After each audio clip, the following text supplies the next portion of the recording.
Hey, what is going on, everybody? It's YunKs. Today, I'll be showing you guys Herja-D. This is a Hakke Pulse Rifle you can pick up as a foundry order from the Gunsmith in the tower. I did pick this specific roll-up probably about a month ago, and this will be an updated review. I did cover Herja-D before, probably back when I had around 200 subs, so it's been a very long time, and I wanted to touch up on it once again. So let's get right into the perks on this thing. So, Hakke Pulse Rifle fires an additional projectile with each burst. So this one actually shoots 4 projectiles with each burst instead of 3. All the Hakke Pulse Rifles have this. So now we have GB Iron as the sight I run. We have glass half full. The bottom half of each mag causes additional damage. Rangefinder aiming this weapon increases its effective range. Now we have high caliber rounds, fitted stock, and hand laid stock.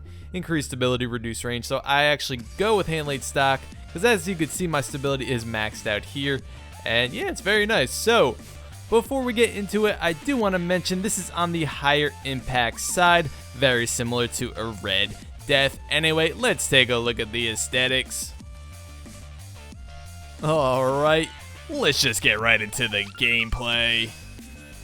So, Herja-D versus the Ultra Knife for the DPS test. It took me 69 shots to put him down, having to reload once. That reload clocking in a little over 2 seconds long. Each headshot dealing 459 damage, and there are 4 shots in each burst. So each burst in total dealing 1,836 damage, and it took me 11.2 seconds to kill him. Alright, we're moving right along in a PvP, and Herja-D will deal 23 damage to the head and 15 damage to the body, but of course this does depend on what range you're at. If you're too far away, you will definitely not get these numbers. So there are 4 projectiles in each burst, like I mentioned 2 times already. So a full burst to the enemy's head will deal a total of 92 damage, and a full burst to the enemy's body will deal a total of 60 damage. So it'll take 2 bursts and 1 bullet to put somebody down if all your shots are headshots, or it'll take 3 bursts and 2 bullets to put somebody down if all your shots are body shots. It could also take 1 burst to the enemy's head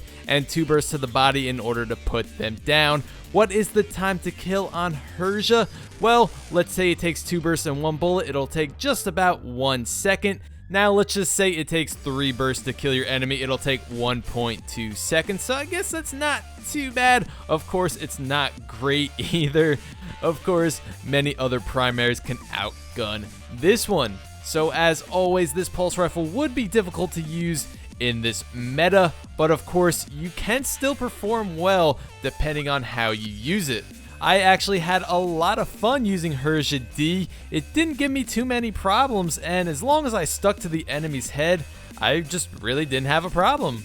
Of course, that maxed out stability because of hand laid stock definitely helped with headshots and keeping my weapon steady. Now, this pulse rifle is going to want to kick a little up and to the left, but I didn't have to worry too much about controlling that recoil because there really wasn't much recoil to control, once again thanks to hand laid stock. But of course, if you do not have any stability perks on your Herja-D, I do recommend to aim a tiny bit down into the right of your enemy's head, just a very tiny bit, and when that recoil does hit on this weapon, your shots will bounce into the enemy's head. Anyway, leave in the comments and let me know, guys, do you have a Herja-D, and if you do, what do you think of it and what perks are on yours? Let me know.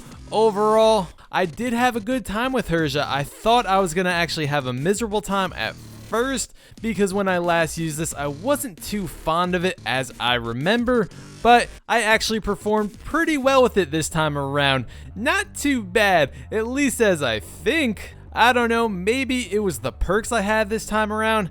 Maybe I just got better. Maybe I sucked before. Who really knows? Anyway, I actually had a really good time with Herja-D. I didn't have a problem putting down enemies whatsoever, and I found myself getting some nice kill streaks with this thing. And just because Herja-D doesn't have the greatest time to kill, or you may not think it's the best pulse rifle ever, which it's definitely not, but you could always make weapons work. You can always have fun with them. even if they are more of a challenge to use in the current meta, you could always make it work. Anyway, that's pretty much gonna wrap this one up. Thank you guys so much for watching. Please leave a like on the video if you enjoyed the video, and go ahead and leave a sub if you haven't already if you want to see more weapon reviews similar to this one. I'm always covering weapons here in Destiny. Anyway guys, I will see you next time.